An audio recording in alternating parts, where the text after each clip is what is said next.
Hey, my friends, welcome back to Embrace the Question. It's time to do a Bible study with me. So I'm glad you're with me this evening. It's evening for me. There's a lot of snow on the ground. I thought about even, kind of doing the video in my toboggan, but it might get a little warm in the process, so I've deferred. Hope you're doing well.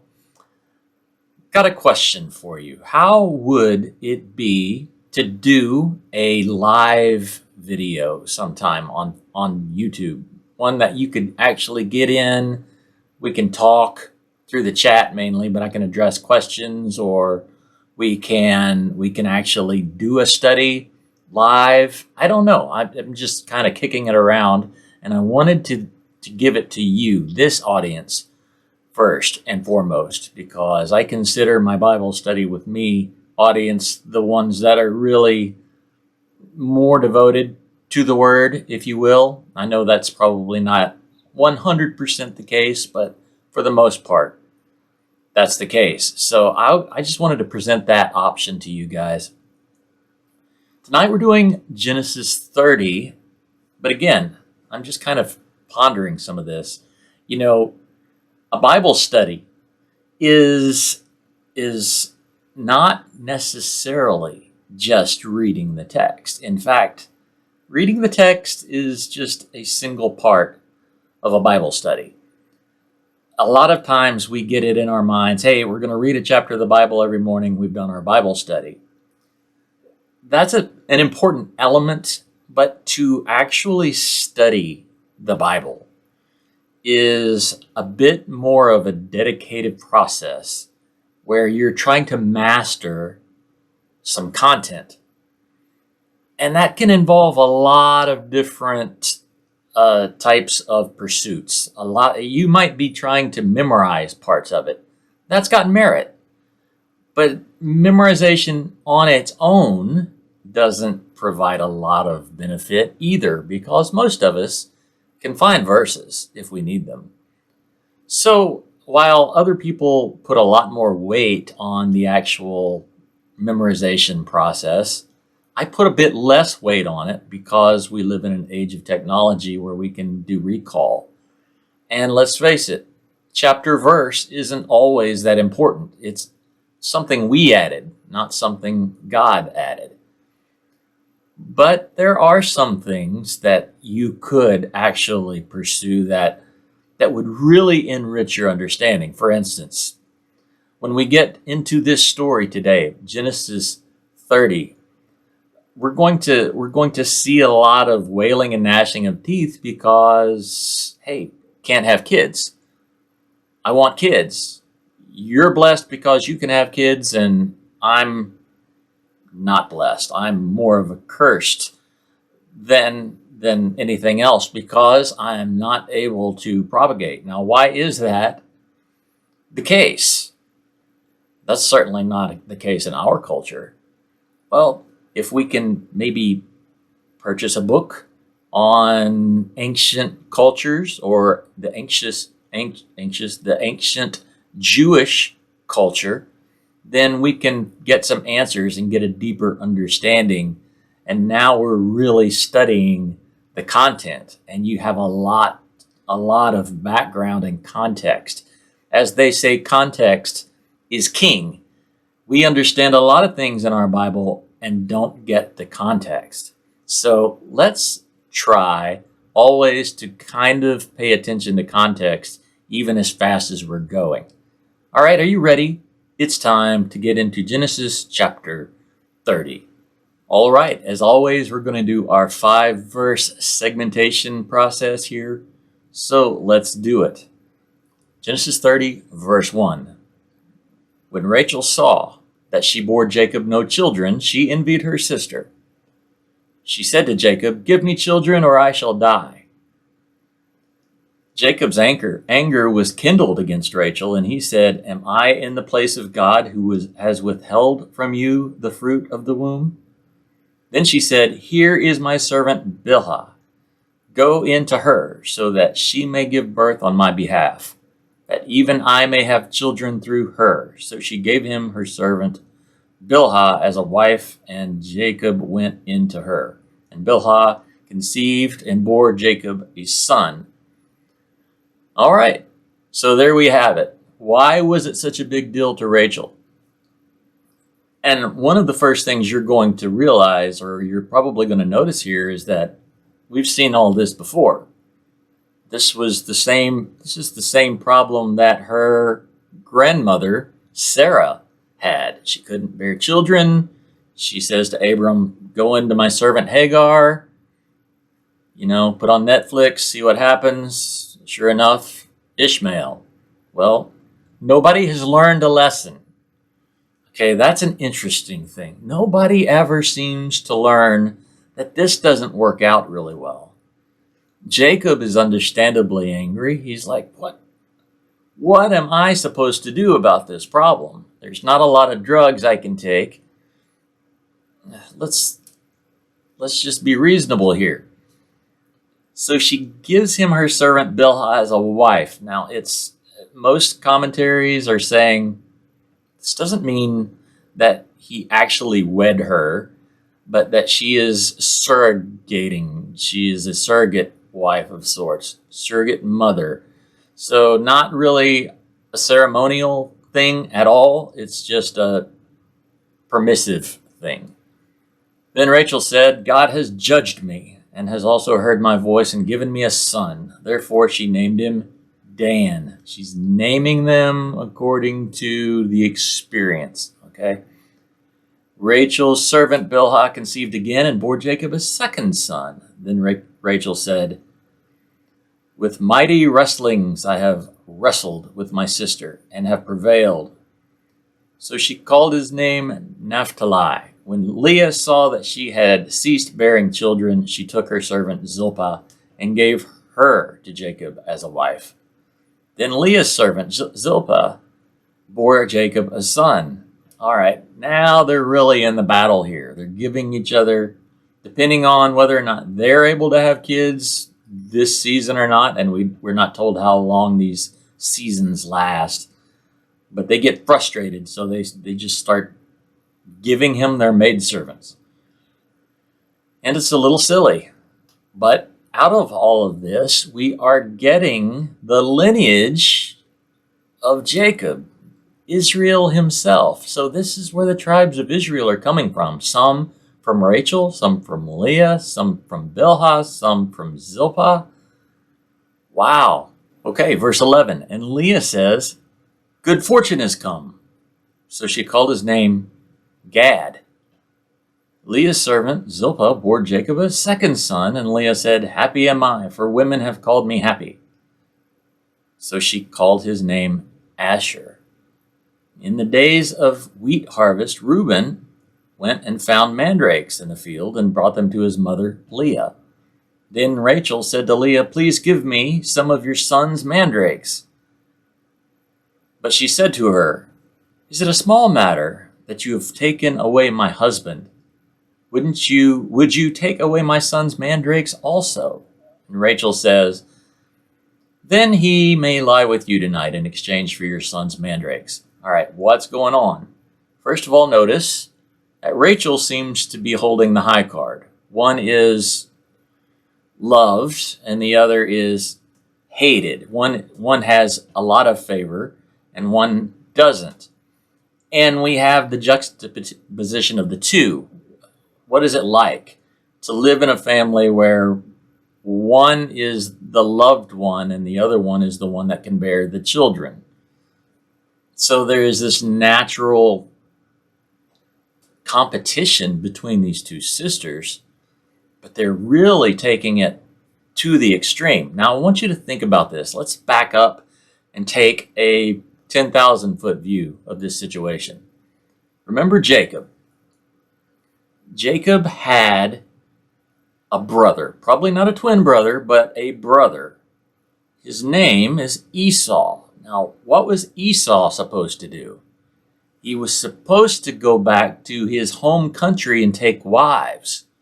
But Esau didn't. Esau was an angry guy that liked to do things in spite of his parents. So he went to Canaan and started marrying wives. The plan is failing then because what's happening then is Jacob is going to his mother's family, Laban, his uncle Laban, who has 2 daughters. So he's marrying the one he should marry, Rachel, but he's also marrying the one that his brother should be marrying, Esau, to Leah. So Leah is, in a sense, being a team player here. She is come in, she's conspired again with her father, who put her in the marriage bed unbeknownst to Jacob on that night. Okay, so she went in and decided to be, kind of take one for the team, if you will, a unloved wife in order to be someone who has maintained the honor of the family.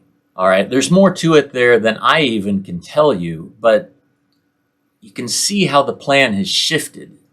And so we have a competition in the family instead of having just one man, one woman joined together, as was prescribed back in Genesis 3-ish. So we have a mess going on, and it's a bit dysfunctional.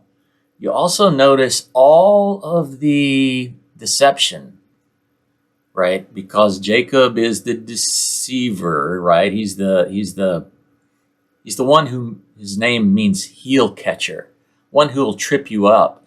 And he robbed his brother of the birthright, and he cheated his brother out of the blessing with the help of his cheating mom, Rebecca, who is the sister to Laban, her cheating brother, who cheated Jacob out of 7 years and the wife that he was after, and cheated him into taking both of the girls.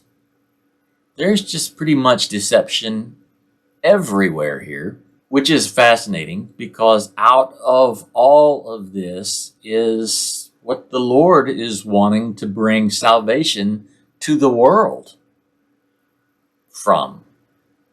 That's an amazing thing to think about. So we have such a bumpy road. Let's also notice the difference between the barren versus the unloved, and the difference in perspectives. So Rachel thinks, well, if I could just have children, while Leah thinks, if my husband would just love me. And neither one of them are happy. What is happiness to each one? It's completely different. It makes you wonder, are we missing it? Are we missing it? If we look up someday and we find ourselves not very happy, maybe we've completely missed the point. So Reuben comes in. This is Leah's first one. This is the first son, Reuben, the eldest. He comes in with some mandrake roots. What are mandrakes for? Well, they're supposed to be kind of a fertility food. Supposed to be. So obviously, Rachel sees this and says, hey, I want some of those. Leah says, oh, you have both my husband, his love, is what she's implying, and now you want the mandrakes that my son found so that you guys can one-up me again. And Rachel, who is obviously the one calling the shots, says, all right, I tell you what, you can sleep with him tonight if you give me the mandrakes. Well, there's a deal. When Jacob came from the field in the evening, Leah went out to meet him and said, you must come in to me, for I have hired you with my son's mandrakes. So he lay with her that night. And God listened to Leah, and she conceived and bore Jacob a 5th son. Leah said, God has given me my wages because I gave my servant to my husband. So she called his name Issachar. And Leah conceived again, and she bore Jacob a 6th son. And Leah said, God has endowed me with a good endowment. Now my husband will honor me, because I have borne him 6 sons. So she called his name Zebulun. This is really interesting because it seems that Leah is in a better place spiritually. Rachel is so bitter, and whenever she does conceive a son. The names are not very celebratory towards God.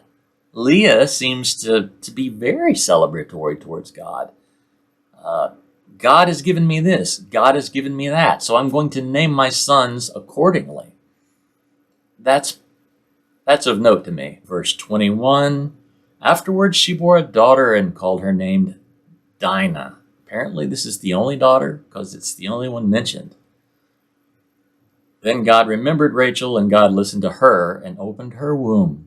She conceived and bore a son and said, God has taken away my reproach. And she called his name Joseph, saying, may the Lord add to me another son. Let's stop right there because that starts a different section. So again, Rachel isn't that celebratory. She's expecting something else, I think. I think that's the real indication here. May the Lord add to me another one. But he has taken away my reproach. So Joseph is one of the big ones, as you know. Joseph becomes the savior of the 12. He's the Jesus picture in all of this. So he comes through a bit of a miraculous birth, kind of like Isaac. A miraculous birth through Sarah. We have Joseph, a miraculous birth through Rachel. She's never had kids before at all to this point. Her first one is Joseph, who is the Jesus picture. The Jesus picture always seems to come from the impossible circumstance. Now think about that. I'll say it again. The Jesus picture always seems to come from the impossible circumstance. So whatever your circumstances are in life that seem impossible, that's where we look for the appearance of Jesus in all of it. Okay? I know that's a tough one to really chase down when things are really bad, right? When things are when they really look hopeless. That's kind of the last thing you're looking for, isn't it? Sometimes is for the impossibility to happen. We always seem to expect the worst. But I think maybe the lesson is always look for the best. Always look for the miraculous. Because God's not looking for that which we can do on our own. He wants to do the impossible. He's always looking for that. So we have the appearance of Joseph. May the Lord add to me another son. As soon as Rachel had borne Joseph, Jacob said to Laban, send me away, that I may go to my own home and country. Give me my wives and my children, for whom I have served you, that I may go, for you know the service that I have given you. But Laban said to him, if I found favor in your sight, I have learned by divination, that the Lord has blessed me because of you. Name your wages, and I will give it. Jacob said to him, you yourself know how I have served you, and how your livestock has fared with me.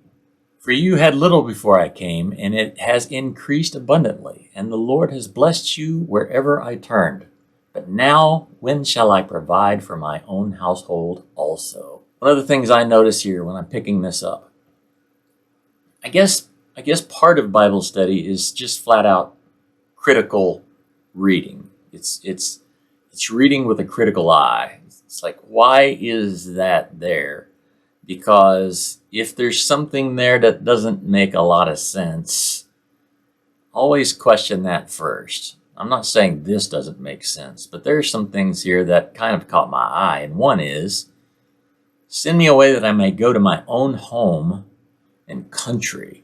Remember where Jacob lives. He lived in Canaan.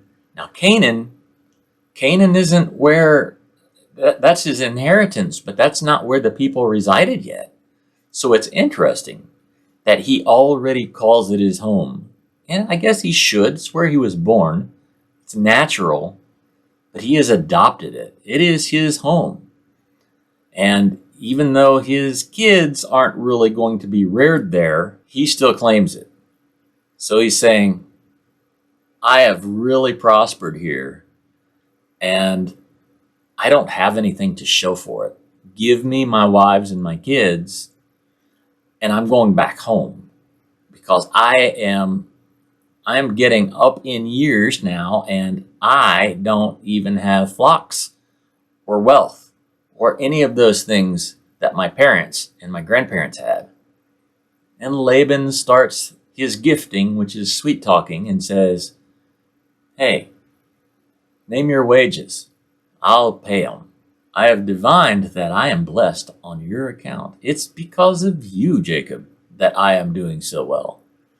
Makes me wonder how he divined it. Now, the King James here says that he learned by experience, but the word here is nakash, which is to hiss. That's why it's another name for a snake. The nakash, okay? To generally prognosticate. So divine can mean enchant or enchanter, or to learn by experience, indeed to diligently observe. Now that's interesting that it would be the same word as the snake, or at least the root. So let's take a quick look and see where else this appears. Bible, extended search, and we will put in 5172. This is the first usage of it, but it's not certainly the last usage of it. We see that by the time we reach Deuteronomy, it's part of the laws. Do not let someone who does this live. Okay? It's a command against witches and witchcraft. Now look at this. If we go back to Genesis 3, the word for servant is nakash, derived from nakash. That's the word that we were using there. Laban said, I have divined that I am blessed because of you. But it means a snake or a serpent. So verse 31, he says, what shall I give you? Jacob said, you shall not give me anything. If you will do this for me, I will again pasture your flock and keep it. So here it is. Let me pass through all your flock today, removing from it every speckled and spotted sheep and every black lamb, and the spotted and speckled among the goats, and they shall be my wages. So my honesty will answer for me later, when you come to look into my wages with you. Every one that is not speckled and spotted among the goats and black among the lambs, if found with me, shall be counted stolen. Laban said, good, let it be as you have said. But that day, here we go, here's some deception. That day, Laban removed the male goats that were striped and spotted, and all the female goats that were speckled and spotted, every one that had white on it, and every lamb that had black on it, and put them in charge of his sons. And we need to read this one. And he set a distance of 3 days' journey between himself and Jacob pastured the rest of Laban's flock. All right, we'll stop right there. So Jacob is saying, listen, you need to send me home. I don't have anything except my wives and sons to show for being with you. It's time for me to go and work on my own household. Laban says, listen, I figured out I'm only blessed because of you, so you name your wage and I'll pay it. Jacob says, all right, well, I'm going to start to build my flock, so here's how I'm going to do it. Jacob tells him, listen, I'll take care of your herds, but anything speckled or spotted that is born will be mine as my wage.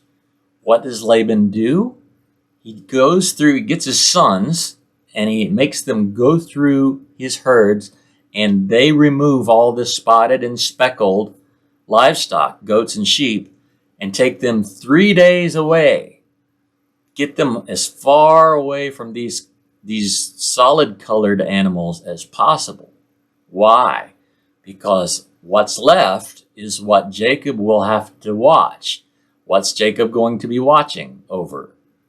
All of these solid colored lambs and sheep and goats. And so when they do mate, their offspring is going to be solid color.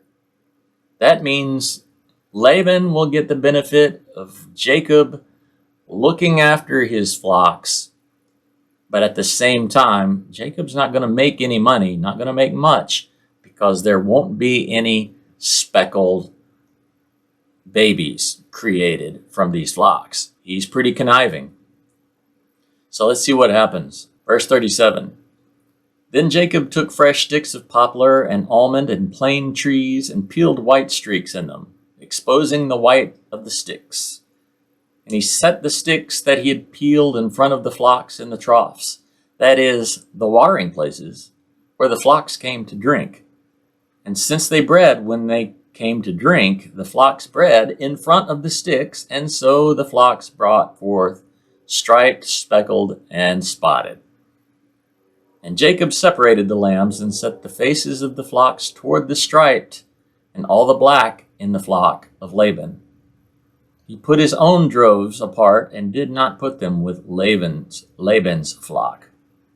All right, what's going on? So, no doubt, Jacob realizes all of a sudden that there's not a single speckled or spotted sheep or goat in any of the flocks that he has to watch.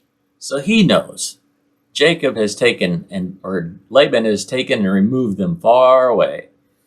So he's not expecting necessarily to get anything naturally. So he looks into the supernatural realm, I think, and he decides, you know what? And maybe he was just that good. Maybe this was revelation from God, but maybe it wasn't. Maybe it was just that he was that good in animal husbandry, and he just knew this. But he knew that if he would put something speckled and spotted in front of the livestock as they mated at the watering troughs, because that's where they will mate, then the offspring will be speckled and spotted. And here's the spiritual truth behind it, is that you only reproduce what you stare at. You only reproduce what you observe. You ever notice people like this? They only see doom and gloom. And you can't hardly be around them because that's all that they reflect. It's just like, oh my goodness, we're all going to die. Things are really getting bad. We're facing a famine. We're facing shortage. We're facing all the worst that the enemy can throw at us. And there's not even a mention of how good God is, of how his provision always comes through. And, you know, there's a huge difference in hanging around people between those that only look at the bad and those that only see the good. You reproduce only what you stare at. So that is exactly what's going on here. And I dare say that this might even work today if you really wanted some speckled livestock. But this is brilliance, and this is something that Jacob knew and Laban didn't. Verse 41. Whenever the stronger of the flock were breeding, Jacob would lay the sticks in the troughs before the eyes of the flock, that they might breed among the sticks. But for the feebler of the flock, he would not lay them there. So the feebler would be Laban's, and the stronger Jacob's. Thus the man increased greatly and had large flocks, female servants and male servants, and camels and donkeys. And you cannot thwart the plan of God. When he has decided to bless you, he is going to bless you. What did you think? There's quite a bit of meat there. I mean, a couple of good sermons anyway, if you're a pastor. I think that we could actually sum everything up in this chapter with a subheading of, in spite of it all, in spite of it all. In spite of it all, Rachel was going to have children. In spite of it all, Leah was going to have children. In spite of it all, Jacob was going to be blessed. And all of this toil and heartache and strife and tears and all of this deception that was added, and it was going to happen anyway. And if that doesn't speak to you in some way, it really does to me. I mean, because I'm always going through something. Most of us do. We always have trials. But in spite of it all, God always brings me through it. He always blesses me in spite of bad things that go on. He usually does it right when the worst is trying to happen. I mean, it's just like when the economy tanks the lowest, I'm doing better than I've ever done. It's like when there's no bread in the store, for some reason, I've got 5 loaves in the cabinet and I've got plenty to share with my buddies or with my neighbors or fill in the blank. It's just like the opposite always happens. God's economy happens. His promises happen in spite of everything else. Well, I hope that this gave you a lot of things to really meditate on, because I think there's a lot of meat in that chapter right there. Genesis 30. This Genesis is a long book, isn't it? I mean, we're almost 2/3 now, 2/3 of the way. So keep hanging with me on these. Invite somebody else to join. Share this video with somebody that's got time to sit down, drink some coffee, and listen to the Word. And hey, we'll do it again very soon. Okay, leave in the comments what you think about the live to do, whatever we decide to do, and whether or not you would be up for that. All right. Hey, you guys be blessed this week. Till next time, peace.